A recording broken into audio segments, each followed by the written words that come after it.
നമ്മുടെ റംബുട്ടാനെ എല്ലാം നമ്മൾ കൂടി കെട്ടി വലയിട്ട് കണ്ടോ. ഇനി ഇത് പഴുക്കാൻ വേണ്ടി വെയിറ്റ് ചെയ്യാം.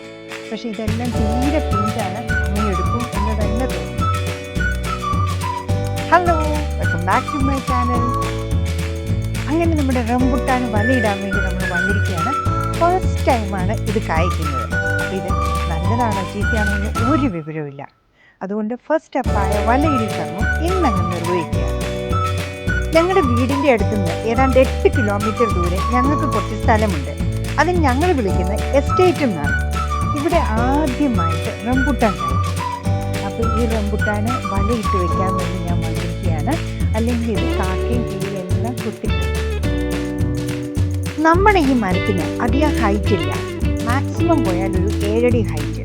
അതുകൊണ്ട് ഈസി ആയിട്ട് നമുക്ക് വലയിടാൻ പറ്റും. ആകെ 3 ശിഖരമുണ്ട്. ആ 3 ശിഖരത്തിലും നിറച്ച് കായ്കളും ഉണ്ടായിട്ടുണ്ട്.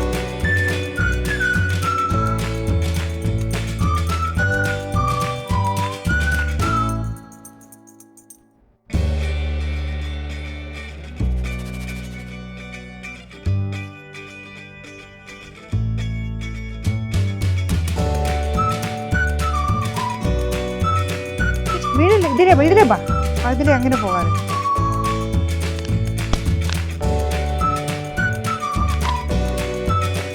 ഇത് ഇച്ചിരി ഡാർക്ക് കളറുള്ള നെറ്റായി പോയി. എന്നാലും കുഴപ്പമില്ല, നമുക്ക് അഡ്ജസ്റ്റ് ചെയ്തിടാം.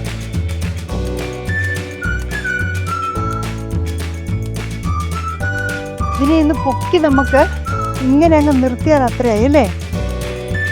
ആ പൊക്കിക്കോ. അയ്യോ, യെസ്, ഡൺ അല്ലേ? ഇതിൽ കൂടെ എന്താ വേണം? ആണ്ട പോണു. ഇലയുടെ ഭാരവും കായയുടെ ഭാരവും കൊണ്ട് നമ്മുടെ റംബുട്ടാൻ വല്ലാണ്ട് ചാഞ്ഞുപോയി.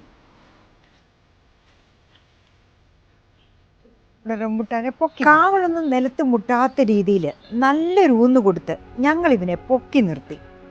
ഇതിൽ കൂടുതൽ എന്തുവേണം? എല്ലാം അകത്തായി അല്ലേ?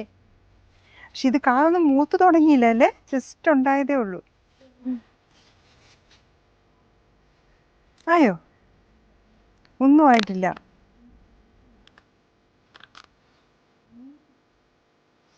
റംബുട്ടാനെ എല്ലാം മൂടി പൊതിഞ്ഞു കെട്ടി വലയിട്ട്.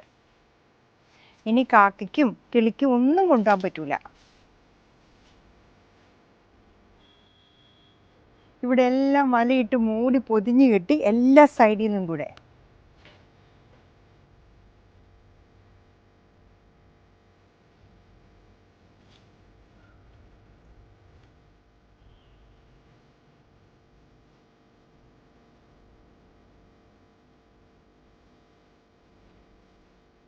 റംബുട്ടാൻ വലയിടയിൽ കഴിഞ്ഞു. ഞങ്ങളിനി പോവാണ്. നേരം ഇരുട്ടാൻ തുടങ്ങി. അതിനു മുമ്പ് നമുക്ക് സ്ഥലം വിടണം.